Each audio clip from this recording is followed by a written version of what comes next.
I did a private interview with Alex Hormozi, who broke the Guinness Book record for selling the most books ever on launch date. Now, he did over $105 million, and I got to interview him in Las Vegas at his acquisition.com studio. This was the most amazing experience, but more importantly, I'm now bringing it over to you because the questions I asked him have completely changed how I run my business, and I hope this helps you in your business. I hope this training provides value. Do me a favor and say freedom all in down below if you are excited. Let's get into it.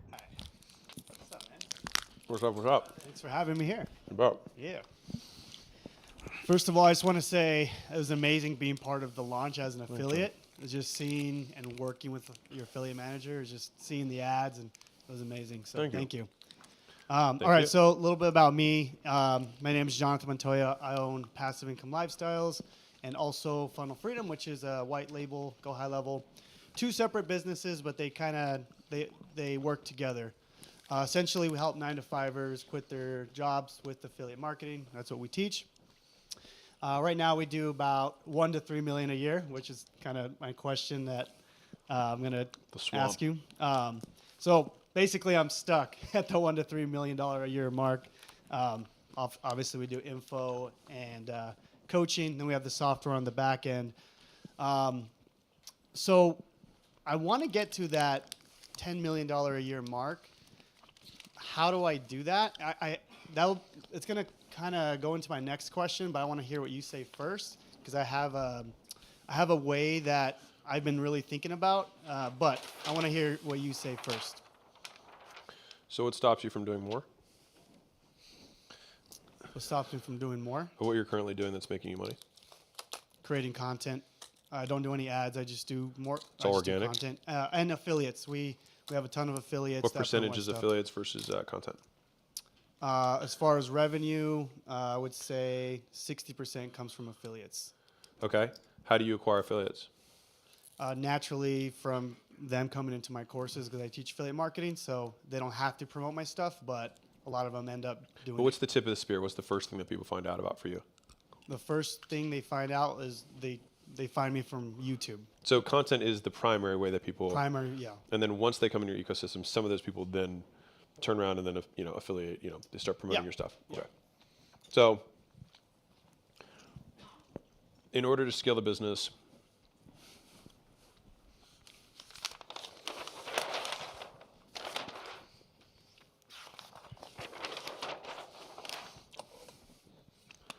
so imagine this represents all the people who know you exist, okay? Right now, you're monetizing this percentage of people based on how you convert them, whatever that way is. Do you have a phone sales team, or what do you do? I have a low-ticket challenge, leads into a $2,000, and then also a webinar that also leads into the same. It's an automated conversion? That's all automated, yeah. Okay, got it. So there's two ways that you can make more. Option one is you pull the conversion mechanism, which is that you would add a phone sales team. You'll convert more of the audience that you have. Okay. And you'd probably also increase the price point if you're selling over the phone. Okay. So this doesn't get more people to find out about you. This just converts more of them at a higher price. It's still going to be limited by how many people know about you right now, which is all limited by your YouTube content. The alternative is that you make more better YouTube content, which expands the whole slice, and then this line then moves to here, and now you have all of this that you're monetizing. Okay. Does that make sense? But those are, if we only took more as the angle, which I think is the right perspective, I guess a third path, if you really wanted to, is we could run ads to that audience, which then allows you to, I'll give you a different visual for it. So if we think about this circle, I'm doing this backwards, sorry. I know what it looks like when it's done. Okay, so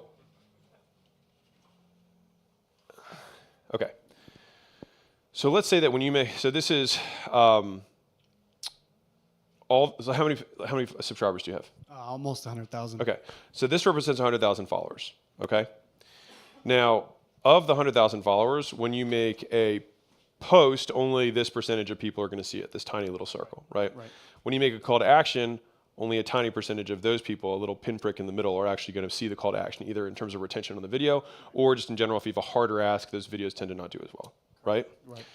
So when we run ads and you have an organic channel, you're able to capture all of these people, which are not only the people who know who you are, but who are following you or subscribed to you, but the people who have tangentially consumed your stuff and are interested in the topics that you have made. So like right now, if I were to say, who here follows me on Instagram? Some of you do, not necessarily all of you. And so that being said, that differs from whether you've consumed a piece of content of mine on Instagram. And so some of you guys, I'm in your interest graph. So like Instagram will feed you my stuff, but you might not follow me, but you still know who I am. And if I ran an ad, you might respond to it. And so that's all of this, that's all of the stuff that gets captured here when we run the paid ad side. And so going back to this original thing, you can convert more of the audience by adding a phone sales team. You can convert more of the audience by putting more of the people in that big circle into here. It's still the same number of people who know you, or we just get more people to find out about our stuff.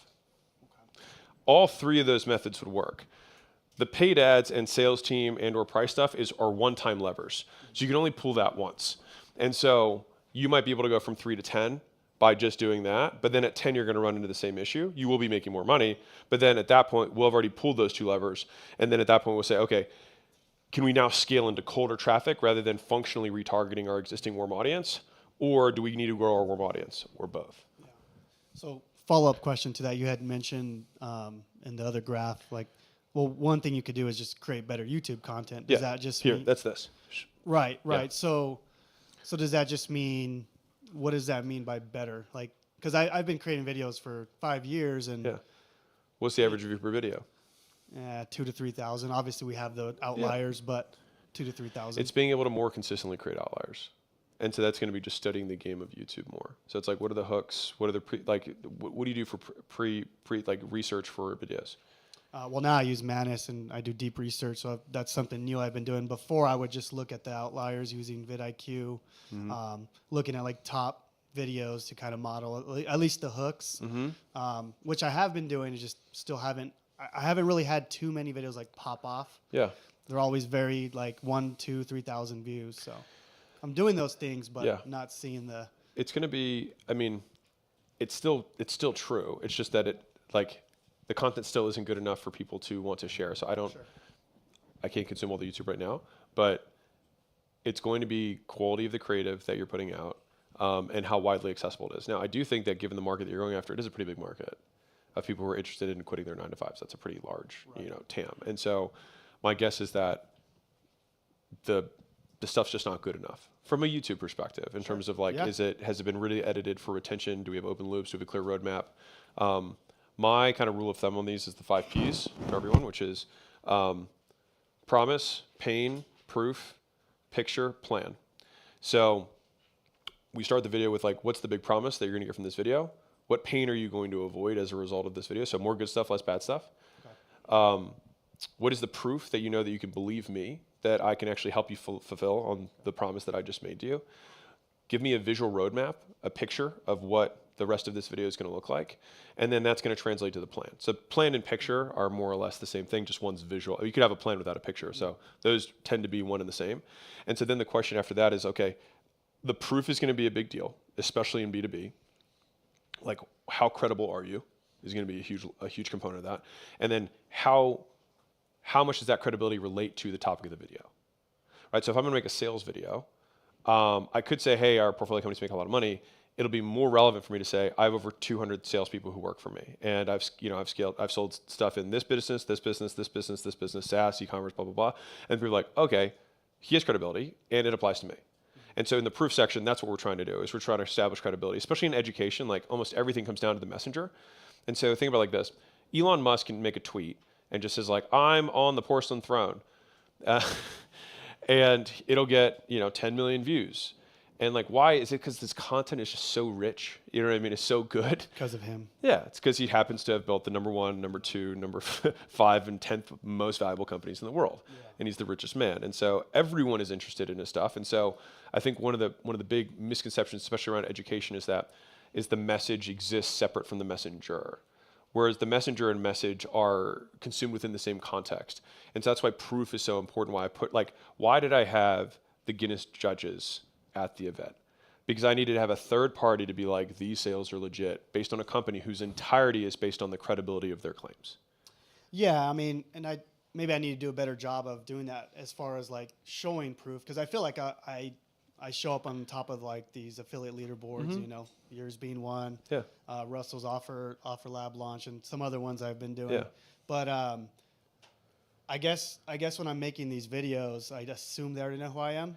Also, being a top affiliate, if I'm a 9-to-5 person, I don't even know if I care if I know what that means. Sure. Okay. Right. And so I need to make them understand what it means. So I was telling Ava earlier, so this is for you. So there are 4 components of influence, right? You have SPCL, special, it's the easy way to remember it. You have status, which is the number of reinforcers that you control. The stuff that people want, you control that. The second is power, which is say-do correspondence, which is when I tell someone to do something, if they follow those instructions, a good thing occurs. You gain more influence. The third is credibility. So is there a third-party world that proof that what I'm saying is true? And then fourth is likeness. How similar are they to me? Now, in this audience, it's mostly men around my age. Not all, obviously, but I have a preponderance of dudes around my age. And so that's because likeness is a strong influence on that. Layla talks about many of the same things that I do, and her audience is 54% female. Is it like, and if I were to talk about her stuff, I'd probably still have more men, right? And so, okay, you're like, all right, I understand that. And so how do we reverse engineer? And I'm going to talk about each of these in a little bit more detail, and then we'll talk about how to apply to video. Okay. So from the status perspective, each of these operate independently, but can also be combined. When you have all 4, it's significantly more influential. And so a kid who has a trust fund and a kid who doesn't have a trust fund, somebody who's rich inherently, didn't earn it, but just is rich, has more influence than somebody who doesn't. Now, do they have the most influence? No. But if that person was a trust fund kid, somebody who had a lot of money and gave you 10 stock tips, and out of the 10 stock tips, all 10 worked, and you made money on all of them, on the 11th stock tip, the likelihood that you would follow their request is high. If they had credibility, it's, okay, do I have proof that these things occurred outside, right? Now, some of these boxes can check multiple things. And so if he gave you stock tips and they worked, and then he gave you another stock tip, he has credibility, he has power, and he has status. If he said, here's another investment that's not stock related, here's a real estate investment, he no longer has credibility, but he does have power still because other things you generally have listened to have worked, not specific to the thing that he's talking about. And then finally, if he looks like you and he talks like you and he's your twin brother, much more likely that they're going to listen. And so in any of these situations, if it's just a dude who looks like just like me, I'm more likely to listen to him than an old lady. I'm just more likely to. If somebody has credibility around the thing, I scaled a sales team, I'll give you a different example. If I scaled a company to $1 billion and I had 0 equity in it, but I was the CEO, I would have credibility. If I was also the founder and had all the money, I would also have status. Now, if I've never given you any advice in the past, I have no power over you. If I then gave you advice and it worked, then I have 3 of the 4. And if you look like me, I have all 4, right? And so the idea is that if we want to gain influence, we want to have as many of those loops demonstrated as often as possible in the content that we have. The reason I start every video with, my name is Alex Hormozi, I own acquisition.com. It's a portfolio that last year at over $250 million a year. And the reason I make these videos is so I can help you do X, Y, and Z so we can eventually blah, blah, blah, all right? I do that because I'm trying to demonstrate these things as fast as I can. I try to demonstrate status, credibility. The power occurs from how good the advice that I give is. And that is, if I had to pick one of the 4 to have, it's that one. It's how well can you give people directions in order to get something good to happen. So some of you guys have heard of Martha Stewart, hopefully. Martha Stewart's a GOAT. I have a tremendous amount of respect for her. She was the original influencer, one of the first ever, and everyone was amazed that she became the first self-made female billionaire. No one talks about this. First self-made female billionaire. Why? She literally gave women instructions for years on how to do stuff, and then they followed those instructions, and then good things happened. They made the cake, exactly, and then everyone said, oh, you're amazing, Mom, and they do that over and over again. So when she says, buy my book, they're like, of course I'll buy your book. Every other thing that you've told me to do has worked for me. And so back to the original part of like, okay, the hooks, we have to think about what is the promise that's going to be more relevant to your avatar. So let's reverse this. This applies for, by the way, for many of you guys who are stuck at like, I can't scale my ads past 1,000 a day or 10,000 a day or whatever. This is why you're stuck. So it's a reverse pyramid. So this is not mine. This is Eugene Schwartz.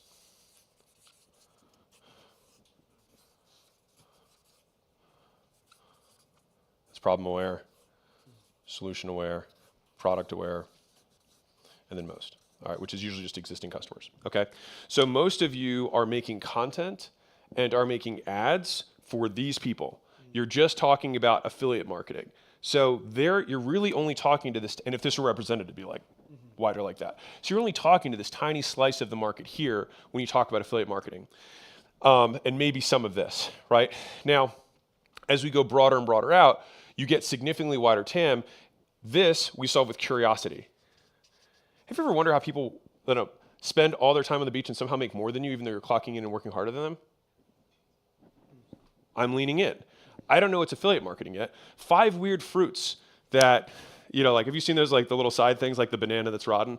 Like, 5 weird things that whatever. Like, how does that work? It's because you can target an ocean there. Now, whether that weird banana turns into an information product, whether that turns into ashwagandha root, whether that turns into a coaching program, whether that turns into a gym membership, all of that is down funnel. But fundamentally, we're capturing the attention. You're capturing it too low in the funnel, which is why not enough people find it relevant. Does that make sense, though? No, like, that's great. that has to be real, though, for you, because I want to actually help. Yeah, no, this is great. So we have to reframe the opportunity as though, so like imagine you go to a dinner party with your mom, and her friend's like, what do you do? And you need to sell her. You wouldn't start by saying, I'm the top affiliate marketer or whatever. You start with, okay, have you ever bought stuff on the internet before? Did you know that there's some people that when you click that, they actually made money, but they didn't own the company? They're like, huh. And you're like, yeah. And the way it works is something called affiliate marketing. And basically, instead of trying to build a whole product, you just find stuff that people are already buying or that you'd recommend to a friend anyways, and you just get paid for it. So have you ever recommended anything to anyone before? And they're like, well, yeah. It's like, okay, did you get paid for it? And they're like, no. It's like, would you like to? Yeah. Now we have a lead. Yeah. Does that make sense? Yeah, I love the way you break it down. That's great. So just pretend you're talking to your mom's friend, but you start there. You wouldn't just be like, affiliate marketing is amazing. She'd be like, I have no fucking clue what you're talking about. You're like, but I'm top on the leaderboard. And they're like, I know leaderboards are good, and I'm glad that you're on the top of it, right? I can say $250 million. Generically, people know that's a lot. Yeah. No one even knows how much that is. It's just a lot. But eventually you do want to talk about the credentials, right? Once you get them curious and then... It's top, middle, and bottom of funnel. You're sure you're going to have some videos that are going to be more tactical, like more, just expect those to not get the same reach. So I think that's what I do is I'm very tactical. Yeah. That's the thing I do. So, yeah. But I have a follow-up question, though, from the first one. Does that help, though? Because I think if you do that, you will get significantly more reach. Yeah. No, this is great. For sure. That makes sense because I am very tactical with how I... And so I want to finish this for you because I think I really want you to do it. I started with an unaware person, which is your mom's friend, right? Now, she's not looking for anything. We have to get her with curiosity. Mm-hmm. If she's in pain and your mom says, hey, my son does stuff that does money things, you should talk to him. Mm-hmm. She's here. She's not unaware. She's problem aware. She doesn't know what you do, but she's aware of the fact that she doesn't want what she currently has. And so that's where pain-based hooks are super powerful. And probably the second, like curiosity is always the top. Mm-hmm. Underneath of that, you've got pain, right? And so that's where you'd say like, so right now you're working 9 to 5 every day, right? And you've got somebody else who's telling you what to do, and you don't like that. But the thing is you've tried other things before, but it hasn't really worked for you. You tried this, you tried this, you tried this. I was like, have you thought that maybe the problem wasn't you, it was actually the opportunity you're pursuing wasn't the right match for you? So let me give you an analogy, right? So believe it or not, some of us are genetically predisposed to enjoying certain types of exercise. So we used to think, oh, we should just tell people to go lift weights. But believe it or not, when you actually interview people who lift weights and people who do cardio, who do marathons and people who do ultra marathons and people who do yoga, they all actually have very similar psychographics. And so rather than trying to say, hey, you're not exercising because I told you to do bodybuilding, we should just look at your psychographics and say, which type of exercise are you most likely to be a fan of, or that you'll like over the long haul. Because if we just solve for the long haul, we're good, right? Okay, cool. So what I'm going to do is I think that given what you've told me so far, this is the type of opportunity that might be better suited for you if you're X, Y, or Z. Now I'm problem aware, right? I know I'm suffering from these things, and I'm matching their problems to my solution. And then you obviously go down. Sorry. Now to your next thing. I think that would be great. relevant for thank you. else. Thank you for clarifying. So I guess that leads me. The reason I asked you that first question, what would you do? But I just, in my head, I just kind of something I've been thinking about doing. I haven't done it yet, but I guess shutting down the coaching business. Okay. But I still love teaching what I teach, but in a way that is, I guess, more interactive or done for you. So, for example, instead of people going through a course, which some people don't even go through it, giving them like an interactive way of doing it. So, like, for example, hey, you got to go find a product, but, there's a software that I created that actually helps them find the thing. So I don't know. What do you think of that? Have you ever heard of anything like that where it's like... I haven't heard of anything like that, but I mean, I think providing more services to increase the likelihood of someone's success is not a bad idea. It just depends on cost. Right. Well, I mean, now with AI, you can create softwares pretty quickly, right? So, I mean, like in my head, I'm like, okay, I have tons of knowledge on how to do all these things. You put it in a... So is the question, should I add software to my existing offerings so that I can increase the likelihood that people will succeed? Yes. Yeah, I think that's fine. And I mean, if there's not no real sell cost the courses, but sell you always say I give my best stuff for free. Yeah. Austin over here, he gives us best stuff for free, and then he has his Syllabi AI software. So I'm like, that's a great idea. Where it's like he gives all his stuff for free, but then they have to use your tool. They have to use the tool. So I don't know. That's it's amazing on paper. Yeah. I have yet to see someone pull it off. I'll be the first. Okay. I just look at, hubris aside, right? Or, ego aside, I prefer to take bets where I think that, it's your life. You can do whatever you want. If I see that no one else has succeeded doing something, then I think there must be some fundamental assumption that I'm unaware of or that I'm making that is not true, that is causing all these people to fail. Like, what is it? Yeah. And I'll tell you what my theory on what it is that it is the wrong type of avatar. When you are promoting get rich quick, get rich easy, get rich passive, you are attracting the absolute cesspool of the internet, right? I mean, it is, right? And so if you do that, there's so much effort that has to go in to making a scalable offering. Also, if you really do it right, it also won't be profitable for a long time.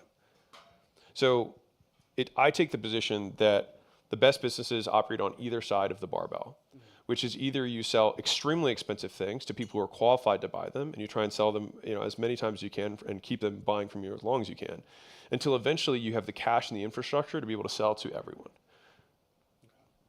The middle is where everyone dies. So the first part of my career has been all this, and obviously we still have the advisory practice, which is here, but school sells $9 a month. How can we make that make money? Because we have a good business model. But it takes a long time and it burns capital in order to get to a multi-billion-dollar, deca-billion-dollar company. And so what happens is people are undercapitalized, try to pursue this strategy, but don't have the product chops. And so marketers make terrible product people because they only think about what they can sell, not what they can deliver. Makes sense. Like every marketer that I know, I have yet to meet a marketer that was a pure marketer that still does their marketing stuff and then has a software and then is able to have an exit from it. And there is a graveyard full of half-built, semi-BS, semi-white label, whatever software that never actually accomplished anything. You have to, in order for software to actually be software, and this is for everyone because I feel like I get this every fucking day. Software is not valuable. Please write, software is not inherently valuable. What makes software valuable is the fact that it has high gross margins, and when it's built right, it's sticky and has high revenue retention. And when it's built even more right, it has virality or some sort of growth loop that's built into it. So if you have a business of any kind that can grow on its own, has high incremental or gross margins for the product, and so I said growing, margin, what was the third one? Thank you. And high revenue retention, you have an incredibly valuable business, whether you sell trash or whether you sell software. It's just that software tends to be something that can accomplish those things. But the amount of marketers who are like, I have an info business, I'm going to start a software so that I can get a $100 million exit. It doesn't work that way. That's why none of them do it. They think that because they don't know how it works. You have to build a product that has those components, and then in and of itself, it will become valuable. But if you need to keep filling it up in order for it to maintain a certain level of revenue, it is not a good product because people are churning out. It has to be sticky. And when you have the cesspool of the internet, it's very tough because they inherently jump around over and over again. And typically the price points of people who come from the info direct response world is way too high for someone who's a newer person or a beginner to actually be willing to keep paying even if they haven't gotten results yet. Okay, thank you. Like shattered my dreams. Does that help though, at least on the front end? Yeah, it is. It is. No, honestly, I've been really just thinking about, and you've also talked about like level 10 opportunity 5 and like where it's also level 10 I feel hard. like I have like skills. You know, I'm good at certain things. I've built skills, so I'm like, where do I go? You might have, and here's the reality, is that you might have a level 6, 7, 8, whatever on marketing, but you're still 0 on product. And so in order to build a product that's truly exceptional, that gets the enterprise value that you want, that gets the stickiness that you want, you don't have that skill set yet. So like you're going to start at 0, and to expect that you're going to out earn on a 0 skill set compared to your current 7 or 8 skill set is the jump that most people can't make. So you look at Becker, Alex Becker, he was on my thing. He was a hardcore direct response guy, and then he went into a cave for like multiple years and basically made no money in order to create Hyros. You look at Sam Ovens, who was hardcore direct response, went into a cave for 4 years. Literally came out with long hair from the jungle. Like went into a cave and came out and was like, okay, I'm now, like he spent that whole time, he did 600 interviews for a CTO. 600. So 1, 2, 3, 4. That's me just counting. Imagine each of those is a 30 to 60 minute call. A lot. And this is like, that's the work that people aren't really seeing. And so if you really want the big thing, it's like you have to be willing to like, you're going to take steps back. And that is why most info direct response guys can't do it. They live to a certain level. Their ego is so tied to their revenue or so tied to their profit, they cannot take a step back for multiple years. Yeah, that's good. No, that's kind of where I'm at. So it's just a hard call. Yeah. If you want to do that, you want to play that game, then you have to play that game all in and accept that your income is going to go way down. You're going to eat up your savings, and then it may or may not work. But if it does work, you will get compensated for that risk you took on. Awesome. Thank you, Alex. Appreciate you, man. Appreciate you, man. Thanks, I'm just trying to alternate stuff, faces. So, like, end of the day, you're like, Alex. All right, so I hope you enjoyed that training, that interview that I did with Alex Hormozi. And please let me know, what were your biggest takeaways from this interview? I hope this helps somebody today. Let me know down in the comments. Would love to hear the thing that you learned from this private interview that I did with Alex Hormozi.